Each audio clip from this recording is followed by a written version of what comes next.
pertemuan.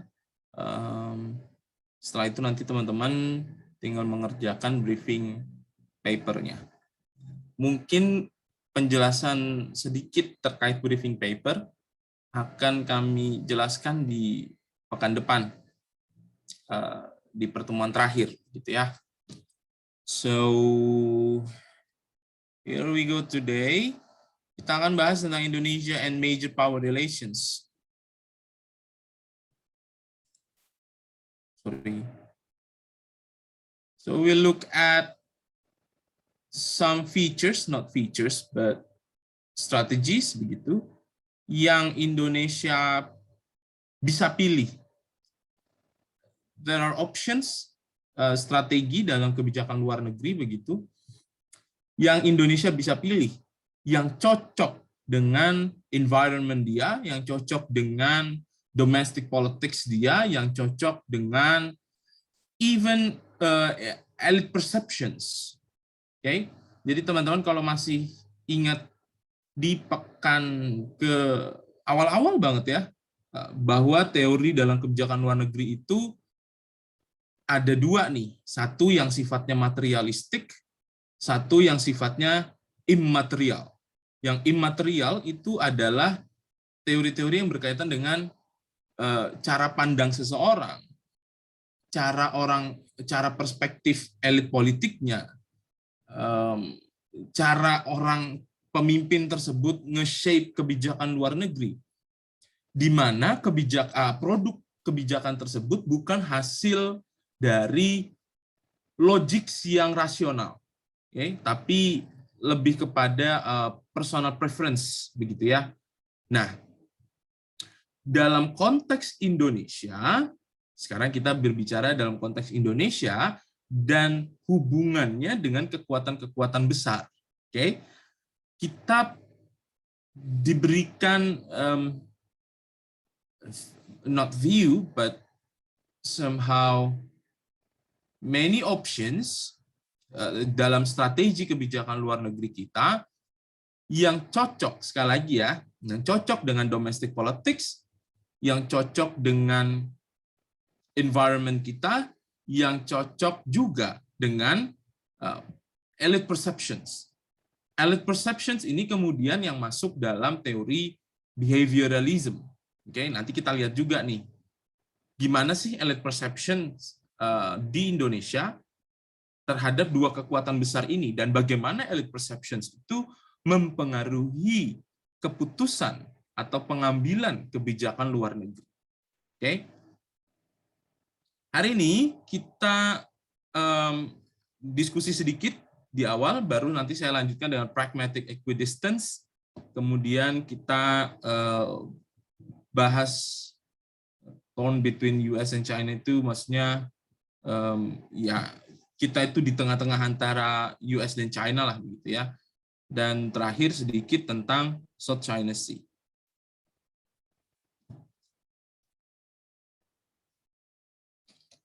Sebelum saya yang menjelaskan ke teman-teman, ini tanggal berapa ya guys? 12 Kak. Bukan 13 ya. Sebelum saya menjelaskan ke teman-teman, kira-kira gimana sih sebaiknya Indonesia itu memanage hubungan dengan kekuatan-kekuatan besar. Bukan negara adidaya saja ya, tapi kekuatan-kekuatan besar seperti Amerika dan Tiongkok. Mas, kenapa dua ini saja? Kenapa nggak pakai Rusia juga gitu? Di era hari ini, menurut saya pemainnya mengerucut kepada Tiongkok dan Amerika Serikat. Apakah Rusia tidak ada andil? Ya enggak juga. Apakah India enggak ada signifikansinya? Enggak. Mereka punya porsi masing-masing. Tetapi dalam konteks politik internasional hari ini, dua negara dua kekuatan besar, yaitu Tiongkok dan Amerika Serikat ini kemudian yang menjadi perhatian kita. Nah, Indonesia posisinya itu dekat dengan Tiongkok secara geografis, tapi di sisi lain secara tradisional mungkin lebih dekat secara politik ya, mungkin lebih dekat dengan Amerika Serikat. Rusia kejauhan gitu ya, dan itu sudah terjadi di zaman yang masih Soviet lah begitu dengan Pak Soekarno begitu. Kalau sekarang mungkin tidak terlalu signifikan. Nah, pertanyaan saya ke teman-teman, bagaimana sih menurut teman-teman Indonesia itu harusnya memanage kebijakan luar negerinya di tengah-tengah rivalitas antara Amerika Serikat dengan Tiongkok? Coba, ada yang mau share pendapatnya? Membuat Iya, ya. kerjasama. Kenapa kalian berdua di situ? Lagi di rumah saya, Kak. Oke. Kerjasama di berbagai bidang, terutama perdagangan, nggak saling misalnya cuma terfokus ke Cina atau ke Amerika Serikat, juga negara-negara yang lain, membuat kerjasama ya seperti G20, APEC segala macam, dan tidak condong kepada satu sisi aja, Kak, lebih merata gitu kerjasamanya. Gimana maksudnya? Dia ini kan Indonesia posisinya di tengah-tengah antara Amerika dengan Tiongkok nih. Nah, Indonesia nih kudunya ngapain gitu? Kudunya itu kebijakan luar negerinya seperti apa? Coba tadi Herdi jelaskan ulang. Itu si Farhan ini mengecho. Pertama kerjasama ekonomi, Kak, membuat kerjasama ekonomi gitu, tapi kerjasama ekonominya melibatkan kedua belah pihak, Kak. Condong salah satu aja, misalnya yang mengekspor kayak kebutuhan Indonesia kayak timah itu ke Cina, ke Amerika Serikat, terus bikin kerjasama kayak ikut-ikut kerjasama seperti G20, terus kerjasama ekonomi yang lain seperti APEC itu nggak condong kepada salah satu negara aja. Terus juga bikin kebijakan bahwa politik Indonesia tuh tidak terlalu meminta bantuan pada salah satu pihak. Misalnya minta bantuan ke Cina terus jika terjadi bencana, terutama yang hutang. Misalnya kalau mau hutangnya cuma hutang juga ke Amerika Serikat kebijakannya. Kalau ekonomi, kalau dari pertahanan itu kayak bersifat netral pada laut Cina Selatan, tidak terlalu menyudutkan Cina, dan juga tidak perlu ikut bloknya Amerika Serikat, tetap netral dan tetap menjaga kedaulatan, Kak. Oke, dari sisi ekonominya ada, dari sisi security-nya juga ada. Oke, noted. Herdi. Next, Ulia. Yes, please. Ya, saya sepakat sih, Kak, sama Herdi. Mungkin mau nambahin dikit. Jadi di Indonesia di tengah-tengah rivalitas US sama Cina itu dia memang harus bersikap netral. Jadi di sini prinsip bebas politik, bebas aktifnya kita itu benar-benar dimainkan di sini. Jadi kita nggak condong ke salah satu pihak aja, karena itu bisa membahayakan kita juga. Selagi kepentingan Indonesia itu tidak terganggu dengan adanya konflik di antara US sama Cina, Indonesia menurut saya nggak perlu untuk ikut campur ke dalam konflik itu tadi. Jadi Indonesia ya harus bersikap netral lah di antara kedua. Indonesia harus sikap netral, yes. Noted. Si Ulia, itu NIM-nya udah benar? Oh, 081. Salah. Kurang 0. 46? 046, 081. Bentar. 046, 04. Gimana sih? Nah, itu udah. Oh, 6081. Oke. Good. Makasih. Ade, yes? Suara Ade jelas, Kak? Jelas. Kalau dari Ade, singkat aja mungkin sama juga beberapa dari teman-teman Indonesia untuk manage kebijakan luar negerinya tuh antara Cina sama AS tuh mungkin bisa netral. Tapi kalau bisa dilihat strateginya kedua negara ini harus perlu Indonesia perlu Indonesia pikirkan baik-baik, antara apakah AS ini bisa bidang keamanan atau ekonomi, atau malah Cina yang bisa di bidang ekonomi atau keamanan. Jadi kayak Indonesia tuh mesti pilih satu hal yang bisa mereka sasarkan buat negara yang berkaitan gitu. Misalnya nih keamanan di AS sedangkan ekonomi di Cina. Itu bisa balance gitu.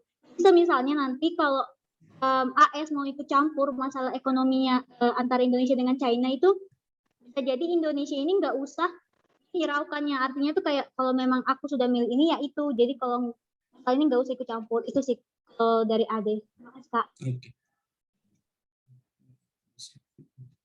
Indonesia mesti milih gitu ya, mau ekonominya ke siapa dan security-nya ke siapa. Oke, good. Next, Rahul. Oke, makasih. Kalau menurut saya sih kurang lebih sama kayak Ade ya Kak ya. Cuman secara administratif kan kita memang harus bebas dan aktif. Namun pada prakteknya mungkin kita akan seharusnya lebih condong sedikit ke China Kak ya. Karena memang lebih ke ekonomi sih menurut saya yang lebih perlu saat ini. Jadi kayaknya kita harus lebih ke China sih. Tapi ya untuk lebih condong ke Tiongkok untuk mendorong ekonomi gitu. Ya. Oke. Terus? Ya, itu aja sih, lebih condong ke China aja sih menurut saya. Oke. Kayaknya agak putus-putus. Oke. Terima kasih, Rahul. Mulia. Iya, terima kasih Kak. Di sini saya sependapat sama teman-teman yang sebelumnya memberikan pendapat, tetapi di sini saya juga ingin menambahkan, misalnya dari sisi ekonomi ya, melihat dari sisi rivalitas antara Amerika Serikat dengan China, netral itu menurut saya tidak bisa kita sepenuhnya netral, karena otomatis ada hal yang harus kita lakukan. Contohnya dari sisi ekonomi, saya menekankan kepada kegiatan ekspor dan kegiatan ekspor barang-barang yang sudah jadi. Indonesia mulai belajar dari Indonesia berusaha melihat peluang dari adanya rivalitas antara kedua negara ini dengan berusaha untuk menarik investasi dari keduanya, lalu mengadakan yang namanya berusaha ekspor barang jadi, dan juga Indonesia juga harus waspada dari sisi pertahanan, mengingat saat ini Indonesia dan antara Amerika Serikat dan antara China sedang bersitegang, terutama terkait kasus AUKUS tersebut, dan otomatis diharapkan juga di sini Indonesia bisa mempererat hubungannya antara ASEAN juga, agar bisa saling menyadari betapa pentingnya keadaan dari sisi rivalitas yang ada di antara China dan Amerika. Itu saja Kak, terima kasih. Tadi kalau katanya Mulia tidak bisa sepenuhnya netral kan ya? Gimana? Tepatnya iya sih Kak, sebenarnya tuh Kak, tidak bisa sepenuhnya netral, karena kan kalau dibilang walaupun kita bebas aktif, jangan lupakan bahwa mungkin mengingat kepentingan negara, ada suatu saat kita tidak netral jadinya. Oke. Terima kasih, Mulia. Ada lagi yang lain? Ada. Oke. Secara umum, pandangan teman-teman tidak berbeda ya. Artinya, ya meskipun pasti nggak bisa netral gitu, tapi poinnya adalah kita tetap berupaya untuk menjadi negara yang netral dalam konteks rivalitas antara Amerika Serikat dengan Tiongkok. Ya tadi dari Herdi begitu, ekonominya kita genjot, kemudian security-nya kita mungkin netral saja begitu. Terus kalau dari teman-teman tadi in general netral lah begitu ya. Tapi apakah netral itu saja cukup? Apakah saat kita netral artinya kita tidak memihak begitu, kemudian dua negara ini akan mensupport kita dalam konteks ekonomi atau dalam konteks keamanan? Nah, menurut teman-teman, pertanyaan saya berikutnya nih, mungkin satu atau dua orang aja deh. Apakah menurut teman-teman menjadi netral saja itu sudah cukup dalam menjalankan politik luar negeri kita? Gimana menurut teman-teman? Yes, Cindy. Kalau menurut saya Kak, jadi netral itu belum cukup. kita juga perlu berperan aktif dalam situ. Jadi teman-teman udah ada nyinggung ini sih tentang kalau di ekonomi kita harus lebih aktif karena kalau kita lihat kan sekarang secara ekonomi kita lebih terintegrasi sama Cina. Tapi kalau misalnya secara military defense itu kita lebih banyak condong ke AS kan. Jadi kita harus aktif di respective parts itu. Terus belum cukup kenapa? Karena ya kalau misalnya kita cuma diem-diem baik gitu ya, ngeliatin rivalitas mereka tuh ujung-ujungnya nggak akan ningkatin relevansinya Indonesia juga gitu loh di mata dunia. Dan bagusnya kalau misalnya Indonesia itu bisa aktif, kayak misalnya inward looking gitu loh Mas, kayak melihat apa yang menjadi kepentingan Indonesia secara domestik dan itu dibawa gitu loh, karena kira-kira kita bisa angkat ini kalau sama Cina nggak, atau kita bisa angkat ini lebih kalau sama AS nggak, atau kita bahkan rely on aktor lain selain major powers ini gitu. Jadi lebih inward looking, lebih lihat ke apa yang dibutuhkan Indonesia secara domestik, itu yang direflektifkan ke luar. Itu sih Mas menurut saya. Makasih. Good. Okay. Very good argument ya. Jadi ya kita kudu netral aja nggak cukup, saya sepakat ya, netral aja nggak cukup, tapi kita juga kudu pinter gitu. Somewhat kita harus dekat dengan si Amerika, nanti bisa jadi kita harus dekat dengan Tiongkok, atau bisa jadi kita kudu ngajak key player lainnya untuk masuk di dalam arena ini untuk mendapatkan advantage bagi kita sendiri setidaknya gitu ya. This is a very good argument.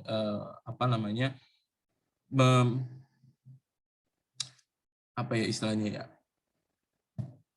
Kayak ya kita pinter-pinter nyari celah lah begitu ya dalam membuat kebijakan luar negeri. Setiap ada peluang kita masuk, Nah ini yang teman-teman juga harus pahami bahwa bebas aktif itu tidak berarti begini, bebas itu bukan berarti independen, bukan sekedar ya. Kalau teman-teman baca bukunya udah lama banget, tahun 1960-an rasanya kalau nggak salah, dan itu buku dari Massachusetts, penerbitnya MIT Press, Massachusetts Institute of Technology. Saya lupa yang ngarang. Saya pernah baca bukunya, buku jadul lah begitu ya. Itu argumentasinya bahwa bebas aktif itu bukan berarti Indonesia itu terbebas dari dikte-dikte atau dari perintah-perintah negara asing begitu ya. Jadi bukan berarti bebas itu artinya kita terbebas dari belenggu Amerika, kita terbebas dari belenggu Tiongkok. Bukan semata-mata itu. Ini kalau kata bukunya si bapak ini, bebas itu artinya kita diberikan kewenangan untuk bebas memilih teman. Okay? Bukan sekedar bebas, definisi bebasnya bukan independen. Okay? Bukan di bahasa Inggrisnya ya, bukan independen, tetapi definisi bebasnya adalah free to choose. Gitu. Bisa pahami nggak maksud saya, teman-teman? Oke, jadi itu kenapa argumentasi sini kemudian bisa saya benarkan, karena memang dengan bebas aktif itu kita bisa memilih siapa saja teman kita. Kalau aktifnya udah jelas lah, yang aktif berpartisipasi begitu. Tapi kalau kita konteks bebasnya itu maknanya itu relatif. Ada yang memaknai bebas ini sebagai independen. Nah, kalau si bapak ini yang orang MIT ini dia bukan orang MIT, cuma penerbitnya dari MIT Press. Bapak ini bilangnya bebas itu dalam makna free to choose. Nah, ini juga penting untuk kita pikirkan. Indonesia ternyata harus bermain di banyak kaki. Good. Sebelum saya lanjut, ada lagi yang mau menyampaikan pendapatnya? Alright. Nah, ada nggak yang udah baca nih? Ada nggak yang udah baca, teman-teman, artikelnya Evan Laksmana? Apa itu pragmatic equidistance? Ada yang sudah membaca? Apa itu pragmatic equidistance? Pragmatic equidistance ini jaga jarak pragmatis bahasa Indonesia. Ada yang sudah membaca? Ini bacaan wajib minggu kemarin bahkan itu ke pekan 11. Pragmatic equidistance. Ada yang memahami? Ada yang memahami? Ada? Oh my god. Ini nggak baca nih. Kalau nggak baca di semester depan di kelas saya nggak baca, saya nggak lanjutin kelasnya ya. Ingat ya, semester depan kalau nggak baca, saya nggak lanjutin kelasnya. Tuh udah kejadian tuh berkali-kali. Oke, saya lanjutin. Apa itu pragmatic equidistance? Pragmatic equidistance itu ini apa namanya, translate-nya lah, bukan translate. Definition-nya. Describes a preferred balance between deeper engagement and strategic autonomy with several great powers simultaneously based more on pragmatic interest than normative concerns. Jadi si Evan Laksmana ini membuat satu konsep, bukan membuat sih, tapi menggaungkan lah begitu ya, satu konsep untuk Indonesia, strateginya Indonesia. Disebut, Evan Laksmana menyebutnya sebagai pragmatic equidistance. Kita menjaga jarak, tapi kita harus pragmatis. Nah, itu bahasa sederhananya. Pragmatis itu maksudnya, teman-teman tahu pragmatis nggak? Pragmatis itu oportunis begitu ya. Kita realistis aja gitu. Nah, pragmatic equidistance itu adalah kita jaga jarak, tapi kita harus tetap pragmatis. Nah, pragmatic equidistance ini mendeskripsikan a preferred balance between. Jadi ada beberapa great powers. Oke, kita deketin great powers itu yang memiliki atau yang memberikan, yang serving our interest begitu maksud saya. Jadi ada contoh nih Amerika dengan Tiongkok. Di antara dua ini yang serving our interest yang mana? Oh, ternyata dalam konteks ekonomis yang serving our interest adalah Tiongkok. Ya sudah, Indonesia lengket aja dengan Tiongkok. Jadi teman-teman harus ingat, bebas aktif tadi, kita bebas memilih siapa saja. Oke? Nah, si Evan Laksmana itu bilangnya, dalam konteks pragmatic equidistance, ini menjadi strategi Indonesia. Karena kita ini pakai bebas aktif, maka apa namanya ya, muka dua inilah kepake nih. Ini kan kita ceritanya bermain dengan apa, muka dua ya. Kadang-kadang kita lengket di sini, kadang-kadang kita dekat di situ gitu. Nah, ini yang disebut sebagai pragmatic equidistance. Siapa yang memberikan kita manfaat lebih banyak ya kita deketin. Oke. Tapi apakah kalau kita deketin salah satu kita musuhin yang lain? Enggak. Namanya saja pragmatik. Oke, kalau kita deketin salah satu dan kita musuhin yang lain, itu namanya bandwagoning. Bandwagoning itu strategi di mana Australia lebih memilih Amerika Serikat daripada Tiongkok. Itu jelas. Oke, Australia kan memang sekutu aliansinya Amerika Serikat, begitu ya. Dan dia memusuhi Tiongkok. Itu disebut sebagai bandwagoning. Oke.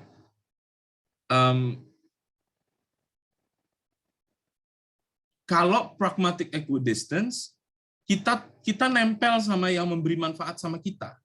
Terus yang lainnya gimana?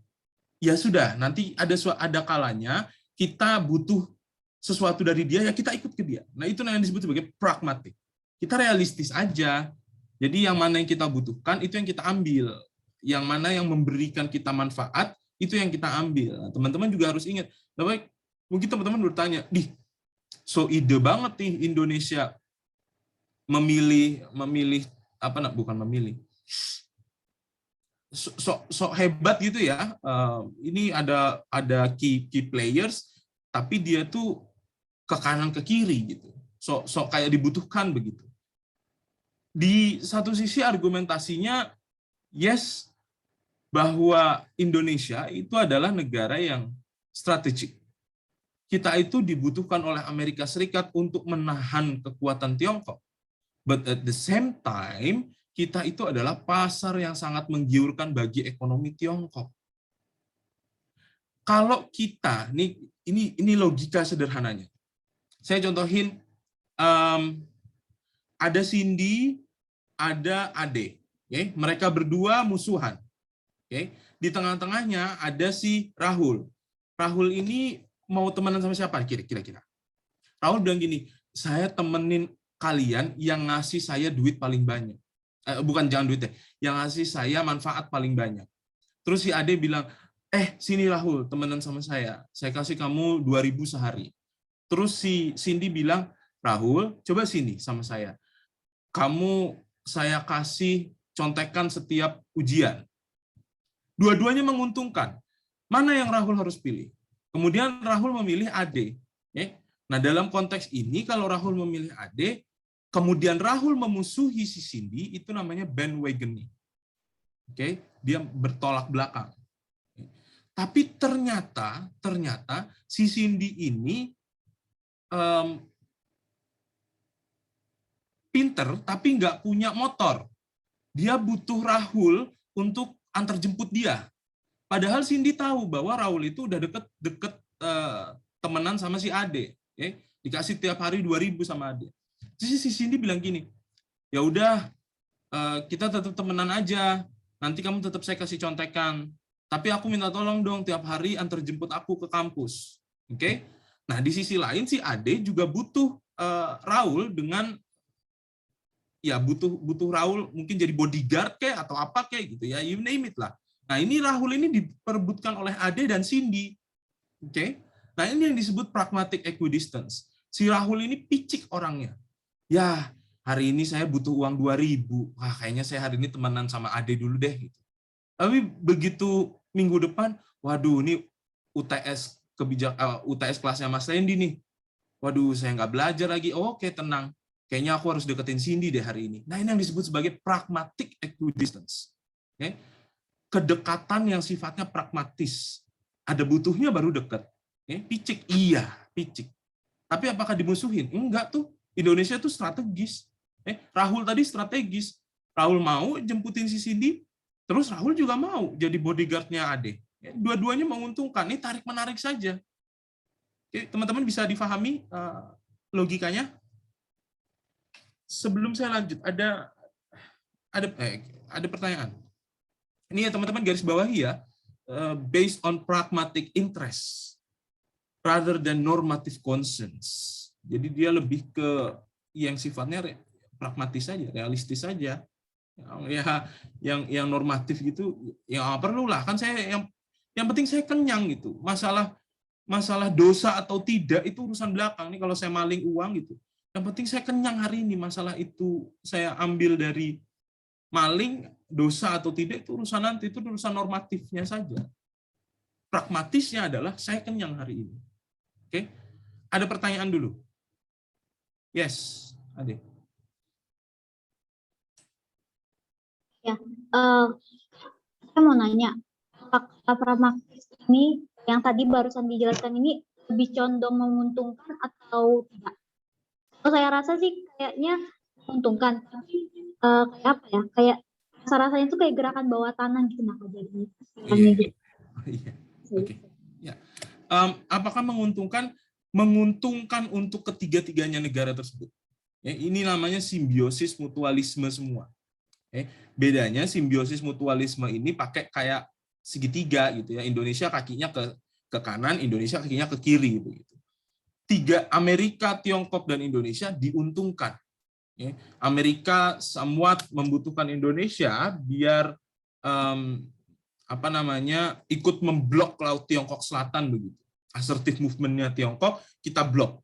Indonesia ngeblok tuh Laut Tiongkok Selatan itu, bahwa Laut Tiongkok Selatan itu nggak ada. Tidak ada luasan laut Tiongkok itu seluas itu nggak ada. Nah, di sisi lain Tiongkok diuntungkan dengan Indonesia dalam konteks ekonomi. Pasarnya Indonesia itu wah sekali. Teman-teman lihat barang-barang Lazada itu banyak dari Tiongkok. Pasar besar itu menggiurkan sekali. Terlepas dari ternyata in fact bahwa Indonesia menentang Tiongkok dalam konteks Laut Tiongkok Selatan benar. Oke, itu juga dirasakan oleh Amerika Serikat. Yes, Amerika Serikat tahu bahwa Indonesia itu adalah partner perdagangan, salah satu partner perdagangan utama dari Tiongkok, dan Indonesia itu perdagangannya itu mayoritas nomor satu itu ke Tiongkok, trade partnersnya dia itu ke Tiongkok. Oke, jadi ini bukan gerakan bawah tanah yang tidak diketahui oleh masing-masing negara. Tiongkok tahu Indonesia itu ngeblok Laut Tiongkok Selatan. Amerika Serikat tahu bahwa Indonesia itu trade partnersnya Tiongkok. Tapi ya sama kayak tadi, ada tahu kalau si Rahul ini munafik orangnya gitu ya. Kayak gitu saya nanti bilangnya Indonesia munafik. Enggak deh, saya ganti deh. Ade tahu kalau Rahul ini bermain di dua kaki. Ade tahu kalau Samwen begitu, Rahul itu akan dekat sama Cindy. Tapi Cindy juga tahu bahwa Rahul itu dekat sama Ade. Ini bukan di bawah tanah, enggak. Tapi ternyata ketiga-tiganya diuntungkan dengan pragmatic equidistance ini, terutama Indonesia ya. Ini kan pragmatic equidistance-nya itu dalam konteks Indonesia. Herdi. Pak, kalau misalnya pragmatik ini apakah bisa bikin instan tuh bakal bertahan lama gitu nggak? Apa suaranya echo. Suaranya Herdi echo. Ada Farhan tuh memantulkan suara dia. Ya.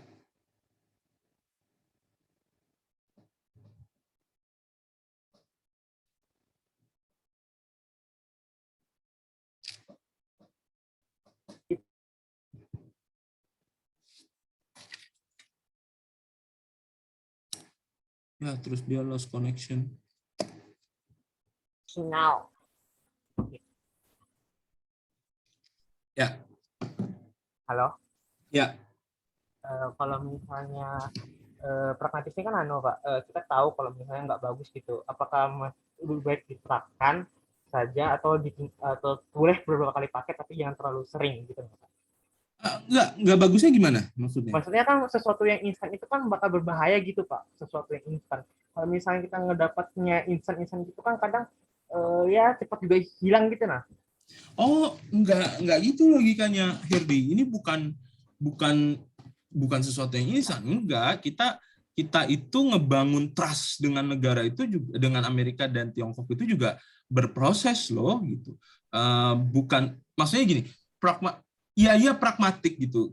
Kalau untung kita ambil gitu, tapi bukan berarti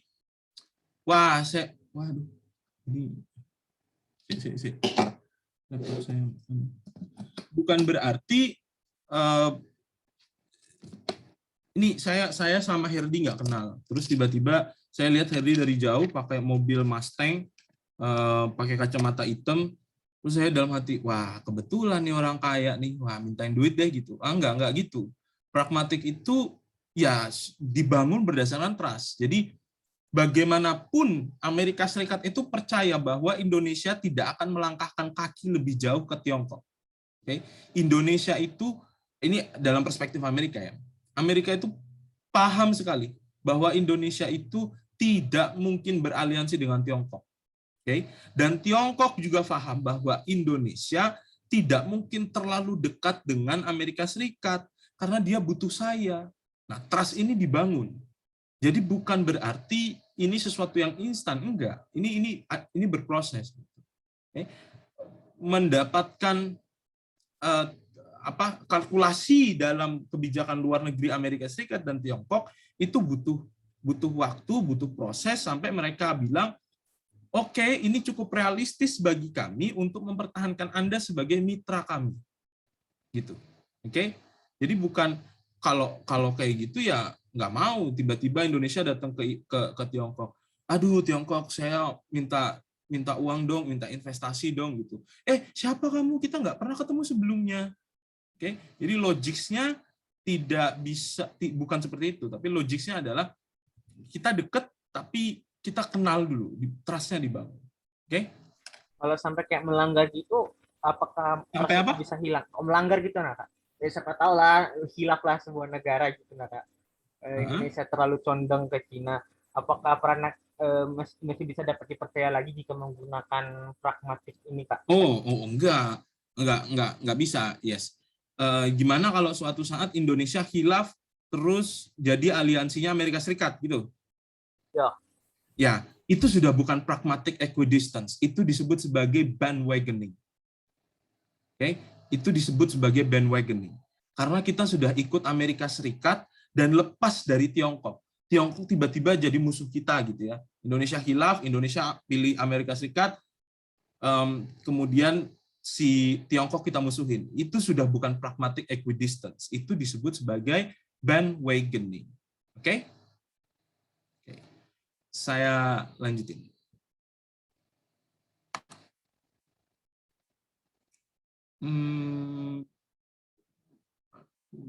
Yes, nggak apa-apa, saya lanjutin. Oke.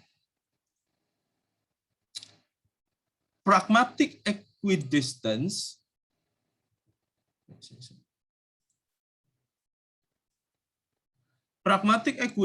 itu adalah jalan pilihan, strategi pilihan Indonesia gitu ya, untuk berada di tengah-tengah antara Amerika dengan Tiongkok. Oke? Tadi teman-teman sudah paham ya penjelasan saya?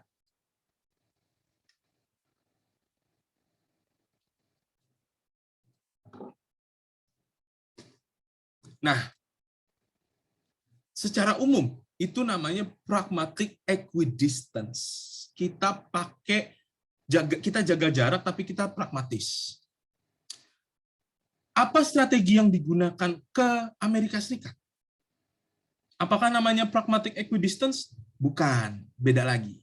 Oke, namanya limited alignment. Ini pernah di limited alignment ini pernah ditulis juga oleh Evelyn Goh. Ini saya kutip masih dari Evan Laksmana ya. Evelyn Goh itu juga mengargumentasikan bahwa Evelyn Goh itu justru yang pertama kali mengargumentasikan bahwa strategi yang Indonesia pakai untuk Amerika Serikat adalah limited alignment. Okay. Limited alignment ini adalah when a state tilts, belok ke arah salah satunya. Oke, atau lebih lah begitu ya. To obtain some measures of security support but entails. Oke, ini untuk mendapatkan security support. Dia tilts itu apa namanya, belok gitu ya, membelok ke salah satu kubu untuk mendapatkan support security-nya. Tetapi saat dia belok begitu, it entails lower commitment. Okay? Dia tidak butuh komitmen yang kuat untuk mengikat saat dia belok begitu. Dia tidak butuh komitmen yang kuat. Ya, belum paham, tidak apa-apa. Saya jelasin dulu ya. Benar, pelan-pelan. And less binding security relationship. Saat dia belok, dia memilih salah satu kubu untuk mendorong keamanan dia. Ini belum, saya jelasin agak beribet. Saat dia belok gitu ya, milih salah satu kubu untuk mendorong security-nya, itu sebenarnya disebut sebagai bandwagoning. Oke, ingat ya tadi bandwagoning, benar ya? Nah, tetapi ada tapinya. It entails lower commitment and a less binding security relationship. Kalau bandwagoning, dia belok, dia bermazhab sama orang itu, dia dibaiat sama orang itu, dia tunduk pada orang itu. Oke? Ini disebut sebagai bandwagoning. Dan dia musuhin si yang lain. Kalau limited alignment, dia belok untuk mencari perlindungan. Oke, ini security ya, dalam konteks security. Untuk mencari perlindungan, tetapi komitmen yang diberikan itu terbatas. Oke. Contoh, Australia dengan Amerika Serikat itu adalah bandwagoning. Amerika Serikat tilts, belok ke salah satu kubu. Itu adalah Australia belok ke salah satu kubu, yaitu Amerika Serikat. Dia disebut sebagai bandwagoning karena Australia itu belok bermazhab, nurut, dan tunduk pada Amerika Serikat. Ini diikat dengan komitmen yang lebih kuat dan security relationship yang apa namanya, yang saling mengikat, disebut sebagai ANZUS, Australia, New Zealand, US Alliance. Jadi ada faktanya, ada apa namanya, perjanjiannya bahwa Australia itu adalah bagian dari Amerika Serikat. Itu disebut sebagai bandwagoning. Tapi limited alignment, kita belok ke Amerika Serikat. Kita memilih Amerika Serikat, tetapi kita tidak mau diikat sama Amerika Serikat. Oke? Jangan, kalau Amerika Serikat bilang ya pakai fakta aliansi dong gitu. Kita bilang enggak mau. Ya, karena kita bukan mau bandwagoning sama kamu. Ini Evelyn Goh bilang limited alignment. Ini Sior-Siari ini kemudian mentranslate apa yang Evelyn Goh bukan. Si Sior-Siari, referensi yang saya kutip, ini dia mendefinisikan limited alignment. Evelyn Goh itu menggunakan limited alignment pada konteks Indonesia, Amerika Serikat. Oke, Evelyn Goh itu konsep limited alignment itu udah ada. Oke, tapi kemudian Evelyn Goh orang pertama yang mencoba menerapkan konsep limited alignment pada hubungan antara Indonesia dengan Amerika Serikat dalam konteks security. Indonesia dekat dengan Amerika Serikat. Buktinya apa? Buktinya joint military training sering sekali. Sampai yang terakhir yang kemarin di Kaltim itu ya, yang apa? Yang di pantai mana itu di Samboja itu. Ya itulah ya, pantai di Samboja, saya lupa apa namanya. Yes, pokoknya joint military training sering. Indonesia Amerika Serikat, Indonesia Australia sering, Indonesia Singapura sering. Oke, arrangement for preferential arms sales, persenjataan kita banyak dari Amerika Serikat, pesawat F-16, Hercules, rifles, banyak dari Amerika Serikat. Apakah ada yang dari Tiongkok? Belum ada setahu saya. Nggak tahu ya kalau kapal sekelas F-16 itu apakah sudah ada. Tapi setahu saya kan Sukhoi ya, Sukhoi-nya juga dari Rusia begitu, bukan dari yang dari Tiongkok. Mungkin sepertinya belum ada. Mungkin teman-teman udah ada yang tahu update-nya begitu. Tapi setahu saya pesawat itu ya dari Amerika Serikat. Sukhoi aja cuma berapa biji doang yang belinya dari Rusia. F-16, kemudian helikopter dari Amerika Serikat, Hercules dari Amerika Serikat, helikopter Hercules itu ya produknya Amerika Serikat, persenjataan rifles meriam gitu dari Amerika Serikat, belum ada setahu saya yang dari Tiongkok. Okay? Another form of military aid that does not require a pledge of combat support. Dan bentuk-bentuk bantuan militer lainnya yang tidak membutuhkan perjanjian untuk mendukung saat berperang. Nah, Australia itu bandwagoning, menginduk kepada Amerika Serikat. Nanti kalau suatu saat Amerika Serikat perang, gitu ya, Australia harus ikut perang. Oke. Katakanlah suatu saat Amerika Serikat berperang dengan Tiongkok begitu. Australia dan New Zealand sebagai aliansi wajib ikut perang dengan Amerika Serikat karena dia punya a pledge of combat support, dia punya fakta security relationship, okay? Atau ibaratnya komitmen yang lebih mengikat begitu. Nah, sementara dalam limited alignment komitmennya itu nggak semengikat itu, tapi ditunjukkan kedekatan dalam konteks security itu ditunjukkan dengan hal-hal seperti joint military training, pembelian arms sales contohnya, oke, dan bentuk-bentuk bantuan militer lainnya. Amerika Serikat itu kan ngasih kita juga tuh ya, kalau nggak salah F-16 berapa biji begitu. Ini bentuk limited alignment. Okay? It becomes the alternative when high officials are disagreed upon available options and domestic politics are particularly problematic. It is strategy between a tight alliance. Jadi ini adalah strategi di tengah-tengah ya, between tight alliance, ada aliansi yang sangat-sangat ketat, dan idealistic strict non-alignment. Jadi kalau saya buat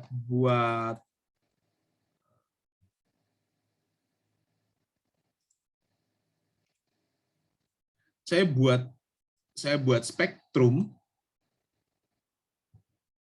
Saya buat spektrum begini ya. Aduh, jelek banget. Ini adalah yang idealis. Idealistic non-alignment adalah posisi di mana saya idealis, saya nggak mau berteman dengan Amerika Serikat. Oke. Nah, di seberangnya ini adalah tight alliance, bandwagoning tadi. Australia itu di sini. Oke. Nah, Indonesia itu berada di tengah-tengah. Dia tidak idealis, dia tidak juga tight alliance. Oke. Nah, ini alternatif. Teman-teman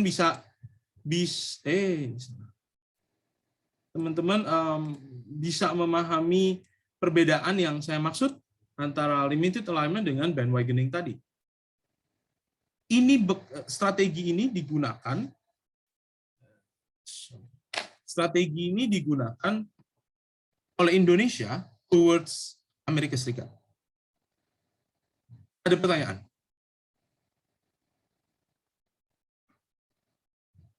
Ada? Yes, Fikri. Mau nanya Mas, nah untuk limited alignment ini kan Masnya tadi bilang bekerja untuk US. Nah, kalau ke Cina sendiri, kalau soal security itu kita makanya limited alignment juga atau ada ada cara lain gitu? Oke. Ke Tiongkok itu nanti slide setelah ini. Okay. Namanya omni-enmeshment. Teman-teman, kita berangkat dari pragmatic equidistance dulu. Bahwa Indonesia itu menggunakan strategi pragmatic equidistance. Kita pragmatis mengambil kesempatan, siapapun yang ngasih kita ambil kesempatan itu. Kan gitu ya, kurang lebih. Dalam konteks Amerika Serikat, kesempatan yang bisa kita ambil adalah kesempatan dalam konteks security. Oke, kesempatan opportunity dalam security konteks ini kemudian disebut sebagai limited alignment. Oke, kita tidak dekat banget gitu ya, tapi kita juga tidak idealistik. Nah, kesempatan pragmatic equidistance kepada Tiongkok itu disebut sebagai omni-enmeshment. Bedanya apa? Nanti penjelasan omni-enmeshment-nya. Cuma maksud saya begini. Dalam pragmatic equidistance, akhirnya, ini kembali yang seperti teman-teman sebut di awal. Indonesia itu maunya netral, tapi secara tidak langsung, kita itu security itu sedikit berbelok ke Amerika Serikat. Ekonominya itu bukan sedikit, dalam konteks keamanan, Indonesia itu berbelok ke Amerika Serikat. Bukan sedikit, banyak. Dia tidak sama sekali berteman dengan Tiongkok dalam konteks security. Jadi saya katakan banyak berbelok ke Amerika Serikat. Dalam konteks ekonomi, Indonesia banyak berbelok ke Tiongkok.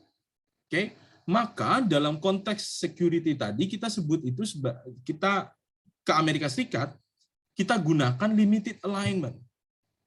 Dia banyak, ke Amerika Serikat itu condongnya banyak, tetapi kita bukan aliansinya dia. Kita bukan bandwagoning, kita limited alignment. Oke, nanti ke Tiongkok dalam konteks ekonomi kita nggak ketergantungan sepenuhnya juga sama dia, tapi partner kita salah satunya utama adalah dia. Itu yang disebut sebagai omni enmeshment. Okay. Apa itu omni enmeshment? Omni enmeshment ini adalah proses di mana atau keadaan di mana kita itu mencoba menarik satu kekuatan baru, kekuatan major power ya. Kita menarik satu kekuatan major power as to draw it into deep involvement sampai dia kecebur ikut di regional society kita, and enveloping it in a web of sustained exchanges and relationship. Oh, saya keliru, guys. Saya luruskan. Ini my bad, kekeliruan saya. Berat yang limited alignment ini bukan Evelyn Goh. Oke, saya koreksi ya. Ini saya minta maaf ke teman-teman. Evelyn Goh itu mengusung gagasan omni enmeshment. Bukan yang ini. Saya salah. Jadi tolong dikoreksi di catatan teman-teman. Evelyn Goh nih yang buat omni enmeshment. Omni enmeshment Indonesia ya, dalam konteks Indonesia dengan Tiongkok. Ceritanya, ini ada negara besar, namanya Tiongkok. Oke. Dilihat-lihat, Tiongkok ini punya potensi yang besar loh, kayaknya untuk mendorong atau punya potensi besar untuk kita manfaatkan. Tapi gimana ya manfaatinnya ya? Ada banyak cara. Okay. Mungkin gagasan salah satunya adalah ya udah kayak limited alignment aja, tapi dalam konteks ekonomi. Ya udah kita dekat dengan Tiongkok begitu, tapi kita nggak berpakta gitu ya. Mungkin bisa juga, tapi kan nggak masuk akal. Ekonomi sampai membuat aliansi begitu, itu setahu saya belum ada. Mungkin ada gagasan yang mengatakan bahwa ya udah Indonesia dekat aja dengan Tiongkok, jadikan Tiongkok partner utama, and that's it, selesai. Oke. Tapi apa yang diambil Indonesia dalam konteks kerjasama atau kebijakan luar negeri dengan Tiongkok, yang diambil oleh Indonesia adalah omni enmeshment. Strategi ini narik Tiongkok. Tiongkok ini ditarik ke Asia Tenggara. Dalam konteks regional ya, dalam konteks regional society, dia ditarik ke Asia Tenggara, dia diperes, bukan diperes, maksudnya dimanfaatkan lah begitu. Apa sih yang Anda bisa kasih ke kami? Bukan cuma ke saya loh ya, bukan cuma ke Indonesia. Ini ada Malaysia, ada Brunei, ada bla bla bla bla. Apa yang Anda bisa kasih ke Asia Tenggara? Oh iya, saya bantu ini dalam konteks perdagangan. Oke. Kenapa harus ditarik ke Asia Tenggara, Mas? Hati-hati, Tiongkok ini adalah negara yang baru naik daun. Kita belum bisa memastikan gerak-geriknya kemana. Berbeda dengan Amerika Serikat, dia sudah menjadi superpower atau negara adidaya. Kita sudah bisa membaca politik luar negeri dia. Tiongkok itu 20 tahun yang lalu tidak seperti ini. Kalau kita salah langkah, bisa-bisa mati kita sendirian, mati langkah. Oke? Indonesia nggak mau mati sendirian. Kita tarik ke ASEAN. Kita tarik ke Asia Tenggara. Dibawalah Tiongkok ini bekerja sama dengan banyak negara di Asia Tenggara, akhirnya ekonomi kita terdongkrak. Oke? Nah, ini yang disebut sebagai omni enmeshment.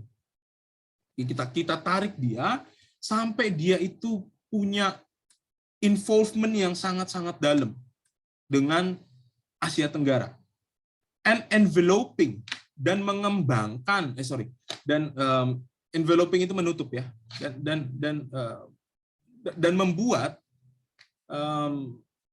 membuat sebuah jaringan begitu yang kuat, sustain exchanges and relationship. Ini menurutnya Evelyn Goh.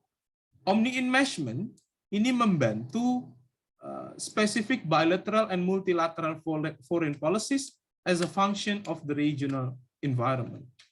Omni enmeshment ini bisa membantu negara-negara, terutama di Asia Tenggara ini, untuk membuat kesepakatan sifatnya bilateral atau multilateral, tetapi dalam stage regional. Oke, contoh ASEAN China meeting, ASEAN FTA, ASEAN Free Trade Area.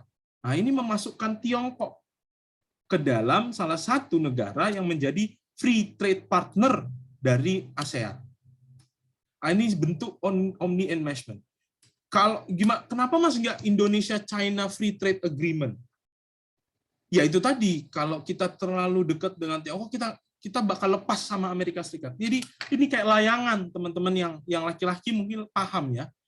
Atau teman-teman yang laki-laki paham, ini seperti mengulur dan menarik hati perempuan. Nggak bisa cewek itu ditarik, dipaksa terus-terusan, lama-lama kabur. Tapi kalau dilepas terus, ceweknya juga bakal entah kemana gitu. Yang ada kita yang dihianati sebagai kaum laki-laki kan begitu. Nah, ini adalah seni dalam merawat perempuan. Ditarik, diulur pelan-pelan. Kapan dia butuh perhatian, ya dikasih pengertian. Nah, ini sama dengan Tiongkok. Oke. Jadi dengan Tiongkok pun kita nggak bisa tiba-tiba dekat dengan Tiongkok. Wah, Amerika Serikatnya nanti bakal jauh. Apakah kita jauh dengan Tiongkok? Nggak bisa juga, kita butuh dia.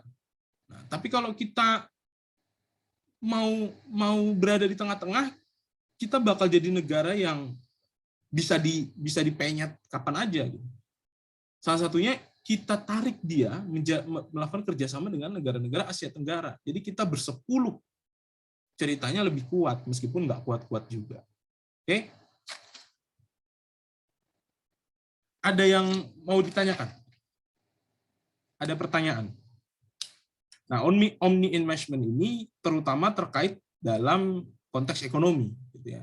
Jadi ini memungkinkan untuk bilateral kesepakatan yang sifatnya bilateral atau multilateral. Oke, ada pertanyaan?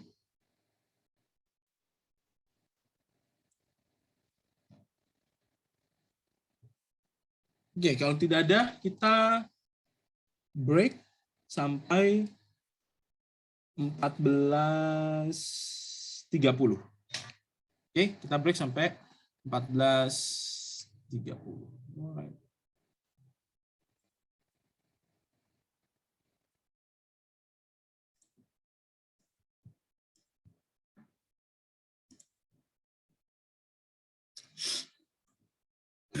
Saya lanjut sekarang.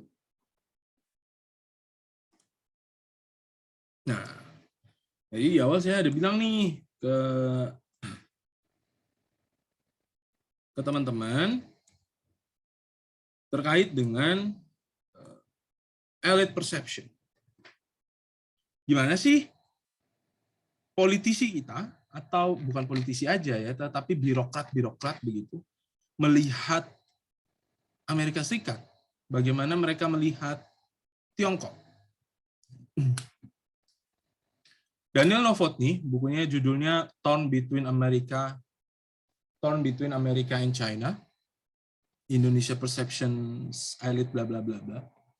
Ya, Daniel Novotny ini draws an interesting argument. Dia punya argumentasi yang cukup menarik, bahwa ternyata dia menemukan persepsi elit itu maksudnya birokrat, high officials begitu ya, sama politisi-politisi senior gitu, bahwa persepsi elit itu penting dalam men-shape atau membentuk kebijakan luar negeri Indonesia. Novotny mendeskripsikan that mainstream IR paradigms do not fit to international relations di Asia. Jadi kalau teman-teman baca bukunya Daniel Novotny ini, dia bilang apa tuh teori-teori atau paradigma HI itu nggak guna di Asia. Oke, makanya saya pernah nggak ya bilang di kelas ini atau mungkin di kelas lainnya, Asia itu lack of IR scholars. Kita cuma punya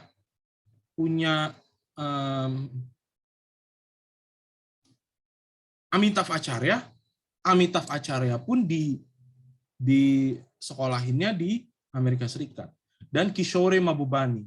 Kishore Mahbubani juga disekolahin di Amerika Serikat. Dua-duanya orang India disekolahkan di Amerika Serikat. Jadi pandangan dia terhadap mainstream IR paradigms itu sangat-sangat kental sekali dengan pandangan-pandangan orang Barat.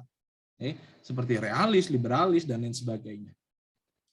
Nah, kalau Novotny itu justru bilang teori-teori HI itu nggak cocok dengan keadaan di Asia.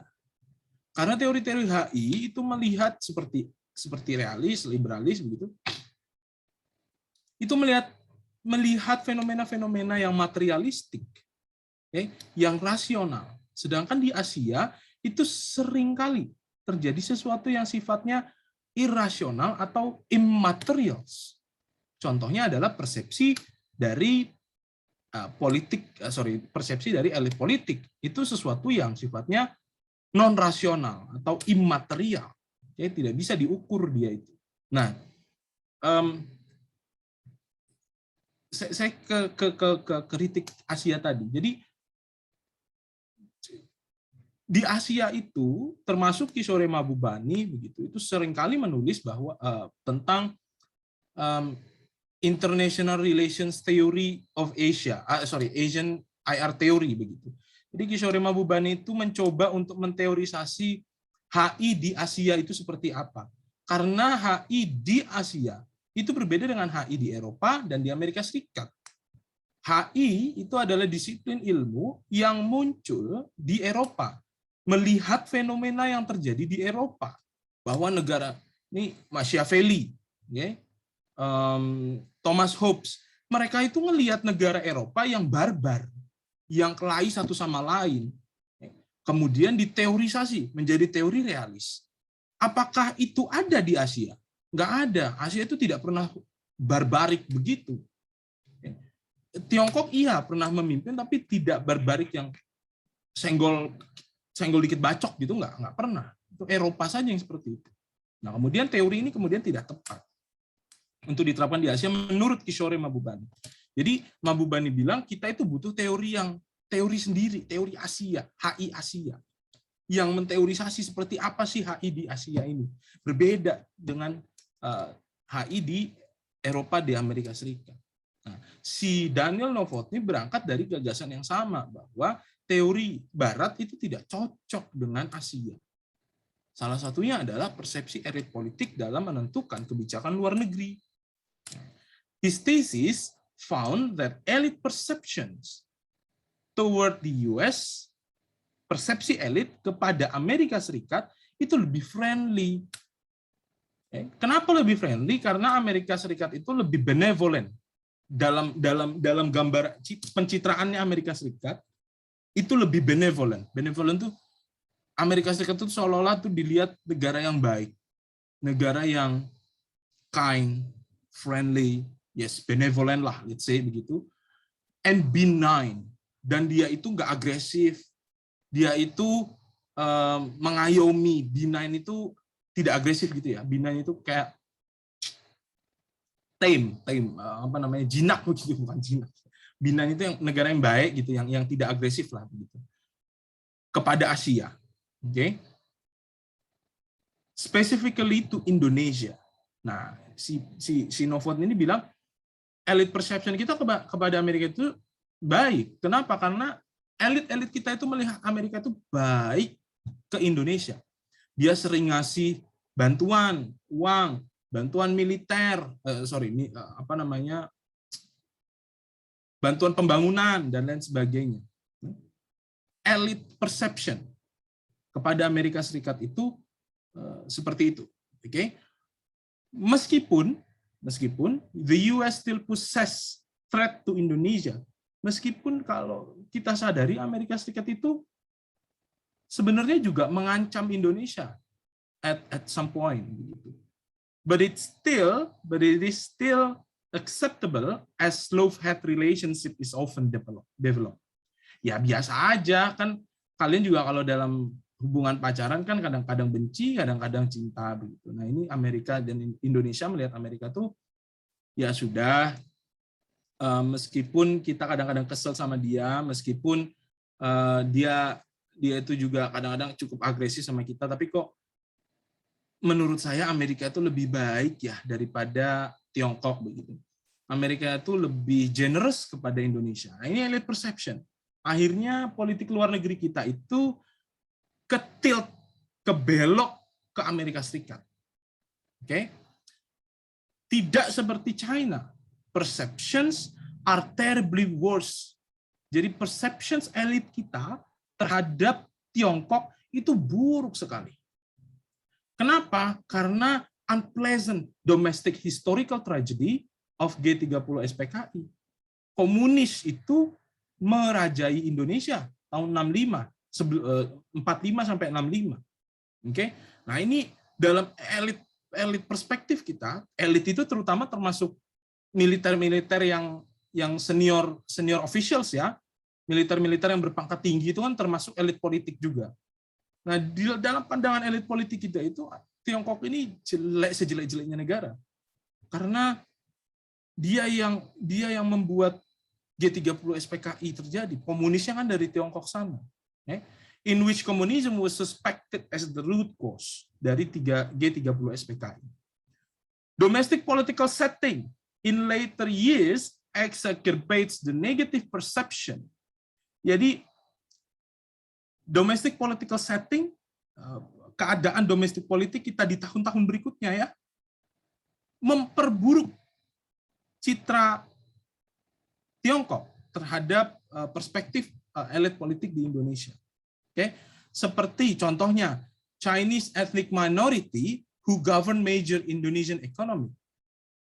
Ini di tahun-tahun berikutnya ya, setelah 65 gitu, tahun 80-an, tahun 90-an, persepsi itu semakin memburuk karena di dalam pandangan elit politik kita, orang-orang Tiongkok ini yang menguasai ekonomi kita.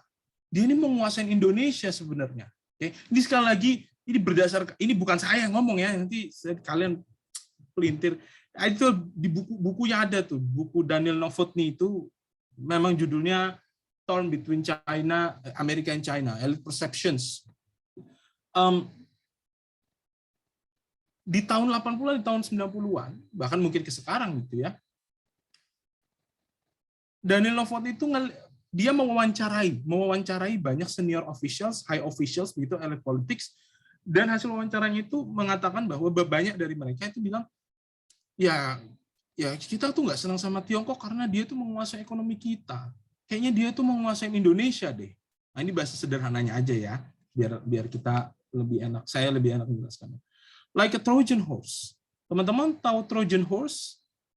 Trojan horse itu jadi gini, ada dua kubu ya, dua kerajaan. Okay.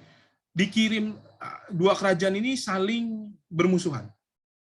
Tapi kemudian si kerajaan A itu bilang, "Oke, kita berteman aja," gitu ya.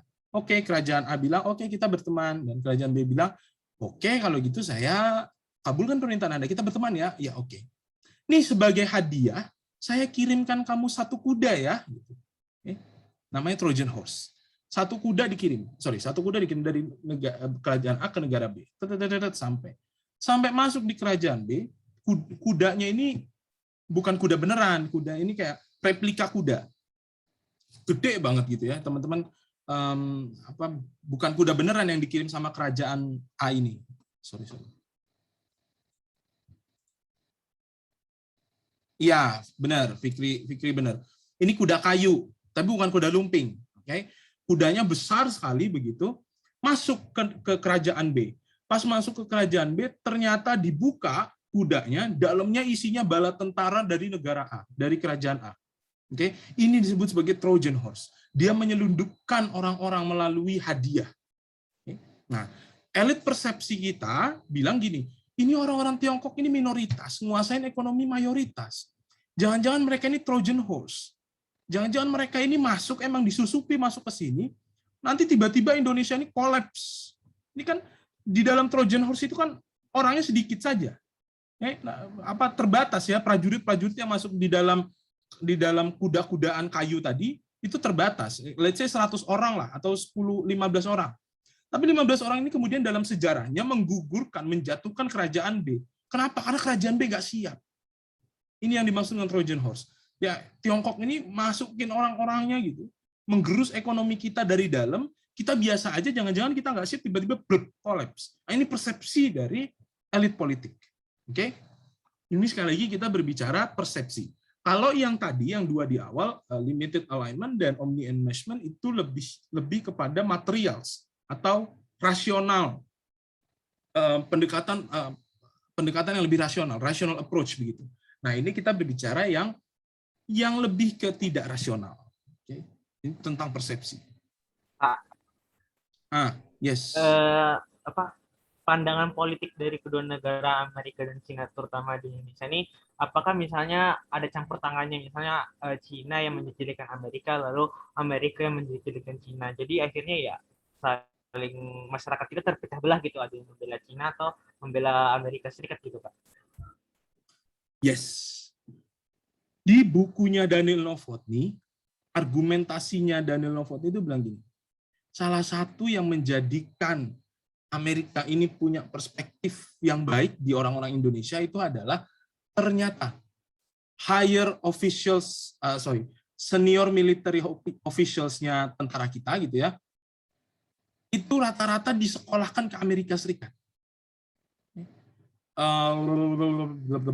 SBY begitu ya, zaman-zamannya SBY, Luhut Panjaitan, nah gitu.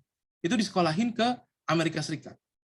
Wiranto itu sempat sekolah ke Amerika Serikat. Sekalipun tidak sekolah dapat S2 gitu, S3, setidaknya dia di trainingnya di Amerika Serikat. Oke. Dia dicek sampai anaknya SBY itu siapa tuh namanya? Yang enggak jadi AHY kan sekolahnya di Amerika Serikat. Jadi Amerika Serikat itu membuka pintu yang luas kepada militer Indonesia untuk sekolah di sana. Melalui bantuan beasiswa begitu banyak sekali birokrat kita yang sekolah ke Amerika Serikat. Ya, termasuk birokrat dari MOFA, Ministry of Foreign Affairs, banyak yang sekolah ke Amerika Serikat. Oke. Sekalipun tidak ke Amerika Serikat, itu banyak yang sekolah ke negara-negara English speaking countries seperti Australia, Inggris, yang ternyata mazhabnya sama seperti Amerika Serikat. Mirip-mirip lah. Jarang yang ada sekolah ke Tiongkok. Ini akhirnya, iya sabar Fikri, saya jawab dulu. Ini akhirnya yang membuat perspektif elit politik kita lebih condong untuk, Amerika baik ya. Ya teman-teman, contoh nih, Fikri ini orang nggak punya, hidup sebatang kara, tinggalnya di bawah jembatan flyover Juanda begitu, beralaskan kardus. Oke. Tiba-tiba Herdi datang membawa uang 10 juta. Ini saya bantu kamu buat rumah. Terus si Herdi bantu lagi sebulan. Saya kasih kamu uang bulanan ya 2 juta Fikri biar kamu hidupnya nyaman begitu. Terus tiba-tiba si Rahul datang. Fikri, kita temenan yuk gitu. Siapa kamu? Saya nggak kenal. Kamu bau. Saya nggak mau temenan sama kamu mah gitu. Kamu kayak orang jahat ini. Nah ini perspektif, ini persepsi. Kenapa? Karena Fikri itu udah dicekokin Herdi macam-macam. Oke. Padahal si Rahul ini punya niat yang baik. Mungkin bisa jadi ya. Mungkin. Saya nggak bilang Tiongkok punya niat yang baik pure begitu. Tapi bisa jadi Tiongkok itu sebenarnya baik-baik saja. Dia negara yang benign dan benevolent juga. Cuma karena si Fikri ini hidupnya disokong oleh Herdi, maka Fikri merasa Herdilah sahabat terdekatnya Fikri. Gitu. Kalau kalian punya sahabat, ditanya siapa sahabat terdekat? Sahabat terdekat saya ini. Kenapa? Dia tuh selalu ada. Selalu adanya gimana? Ya saat saya punya utang tuh dia tuh sering minjemin saya uang gitu. Kayak gitu-gitulah. Oke? Fikri. Makasih Kak. Yes. Terima kasih Mas, mau nanya tadi apa sebelumnya, ini memang ternyata kulit Iya.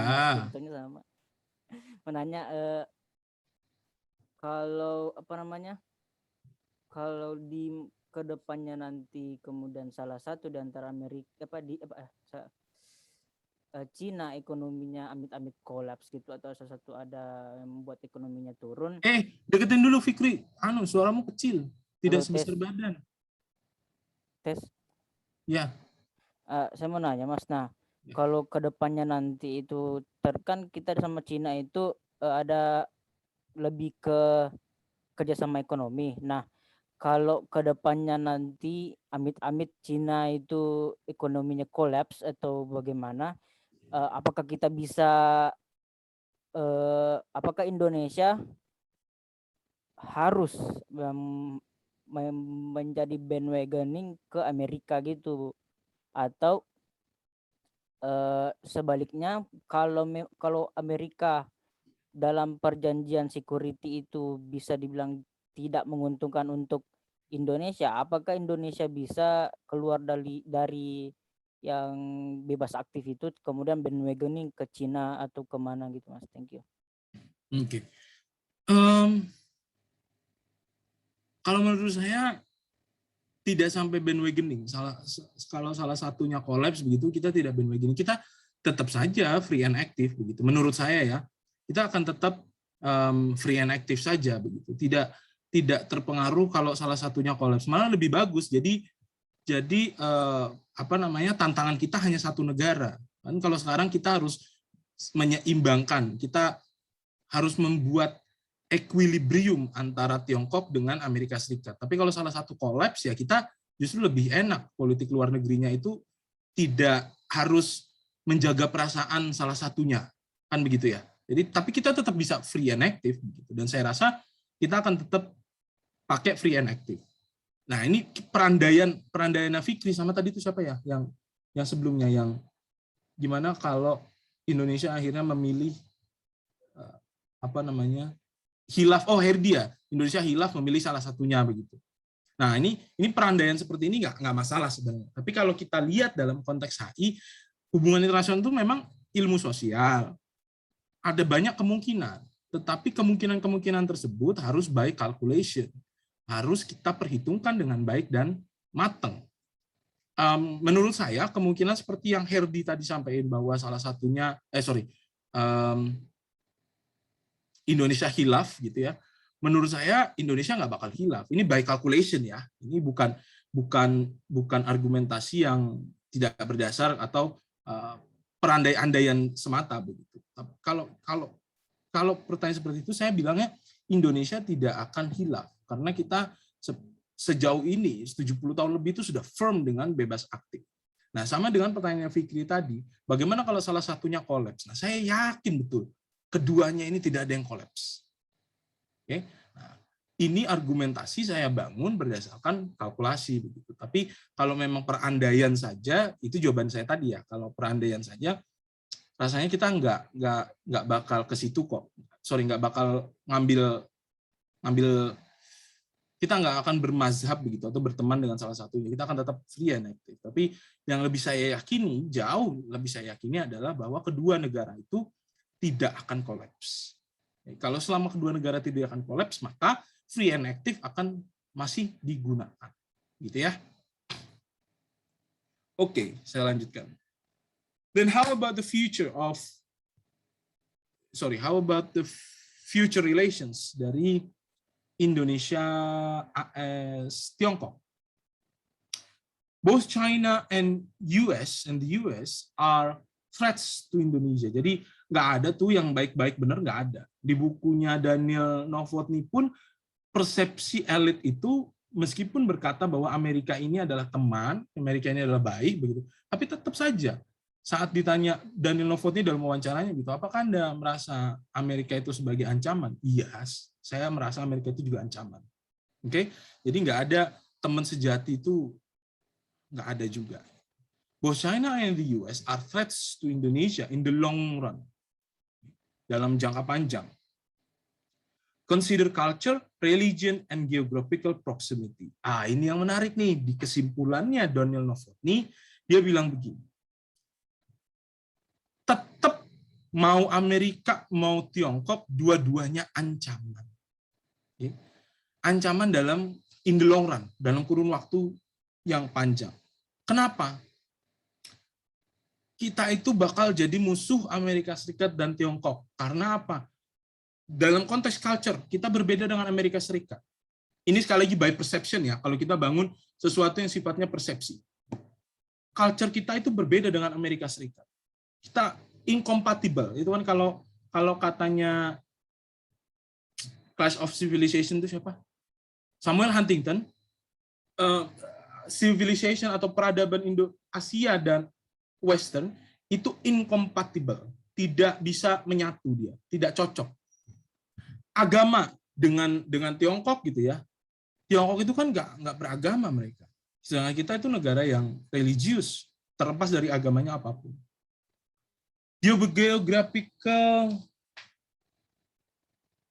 Geographical proximity. Kita jauh dari Amerika Serikat, tapi kita dekat dengan Tiongkok begitu. Ya ini ancaman juga, ancaman lebih dekat lagi ya Tiongkok. Nah, menurut Daniel Novotny, dalam konteks culture, religion, geographical proximity, dua-duanya ini possess threats, possess ancaman.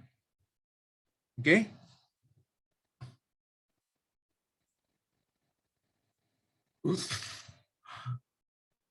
Nah, rowing between two reefs with ASEAN Great Arc. Jadi kita itu sedang mendayung di antara dua karang, tapi dengan bahteranya itu bahtera ASEAN. Bahtera itu kapal. Kapalnya kapal ASEAN. Indonesia's foreign policy elite have repeatedly stated that promotion of multilateralism and cooperative security through ASEAN is a key priority. Ini kalau katanya Novotny, ternyata ASEAN ini adalah kuncinya. Oke, kunci dari Indonesian foreign policy.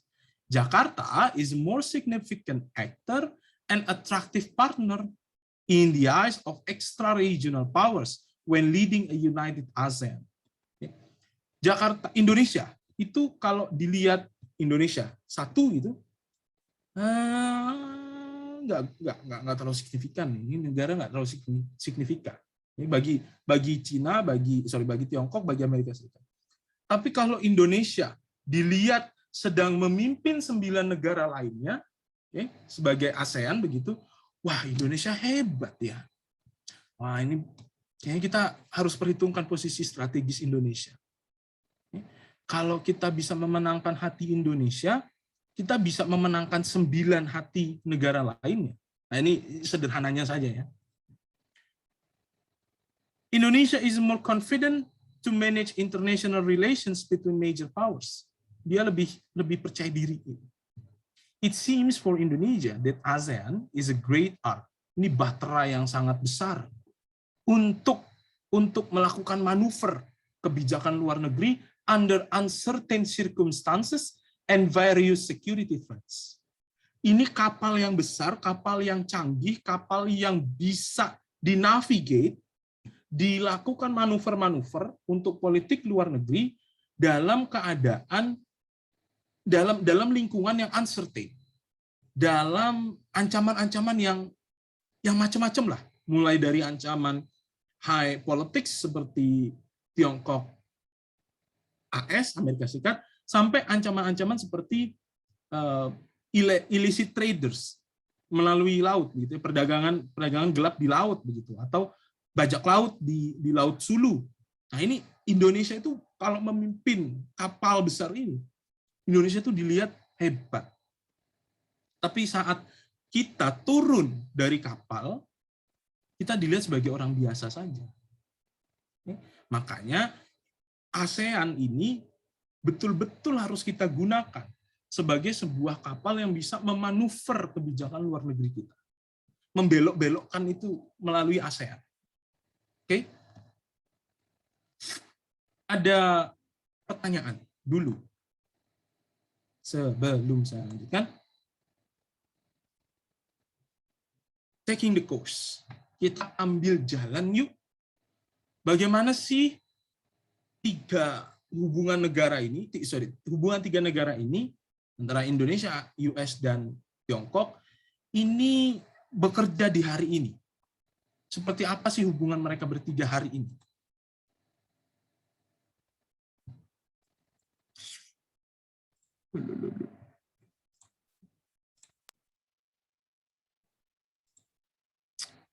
West Asia has been the talking point this last week, but in the last week, the world's most populated country, China, and the world's fourth most populated country, Indonesia, gathered naval troops in the South China Sea.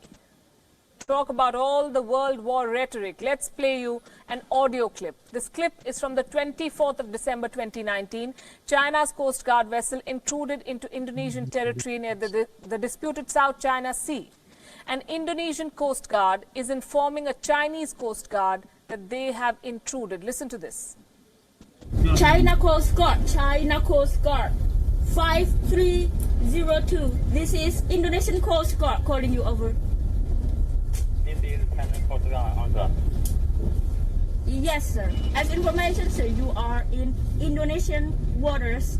You are on the position 05 degree, 27 minute, 367 second north, 109 degree, 29 minute, 023 second east, sir. China has an indisputable sovereignty over the island in South China Sea and the adjacent waters, and enjoys sovereign rights and jurisdiction in the relevant waters, as well as the seabed and subsoil. I order you, sir, to leave this territory. I order you to leave this territory. Indonesia immediately warned China. Here is a map of the region to help you better understand. Indonesia said that China trespassed into its exclusive economic zone near the Natuna Islands. Now here's the thing. South China Sea is an important trade and strategic route. It is believed to contain large quantities of oil and natural gas. China claims most of South China Sea, but Brunei, Malaysia, Vietnam, the Philippines and Taiwan also have laid claims to the South China Sea. First, China dismissed Indonesia's concerns. Listen to this again. China has historical rights in South China Sea. Chinese fishermen have engaged in normal fishing activities in waters related to the Spratly Islands.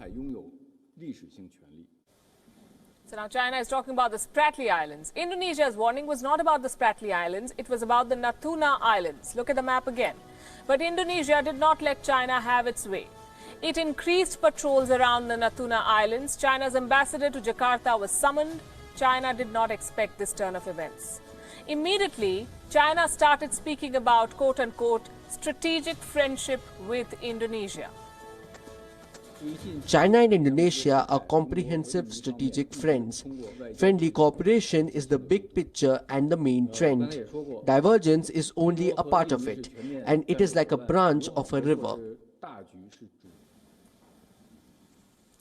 So why did China change its stance? Here's the answer. Indonesia's preparation for a possible conflict was very strong. And I'm using these words carefully. 4 F-16 fighters to the Natunas, 6 warships. Indonesia also mobilized its fishermen in the islands. China realized that Indonesia was ready to fight for its sovereignty. Indonesia's President Joko Widodo said, and I'm quoting, "There is no negotiation when it comes to sovereignty." China had to retreat. Beijing started communicating with Indonesia through diplomatic channels. Today, Indonesia's President Joko Widodo visited the Natuna Islands, and Indonesia's military confirmed that Chinese vessels have indeed left the disputed waters. China has not claimed the Natuna Islands, but in the name of self-proclaimed fishing rights, China intruded. And such intrusions, let me tell you, from China are very common in the South China Sea. 4 years ago, 2 Chinese Coast Guard vessels penetrated deep into Indonesia's naval boundaries that was also near the Natuna Islands. It led to a rift between the two countries, and since then, Indonesia has improved its satellite tracking systems. It is now openly challenging China's 9-dash line in the South China Sea. This is an important development in the region, the first real challenge for China in the South China Sea. It's also a lesson for other nations. The best way to deal with a bully is to call them out.